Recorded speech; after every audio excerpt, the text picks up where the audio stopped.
ও no ভাই কি ঝাঁকা মারলে।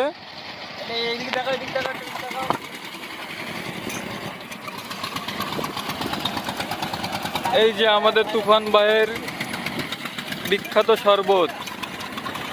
বিখ্যাত মটকা গরম। ভাই এখানে কি কি শরবত পাওয়া যায় ভাই? এখানে আছে কাঁচা আমের শরবত, আম পান্না, আমের শরবত, আম পান্নাটা, তারপর আছে লেবুর শরবত, ডাইরেক্ট লেবুর শরবত, ট্যাংদে লেবুর শরবত, তোকমার শরবত।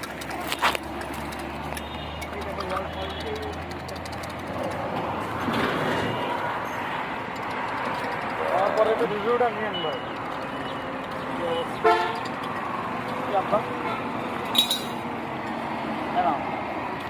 তো দেখেন কি অবস্থা। এনে আমি দিচ্ছি ওটা খাওয়াবেন। ভালো, thank you. Oh my God, বড় বেটা, এটা তো অনেকক্ষণ ধরে খাওয়া। জি জি, আপনাদের সাথে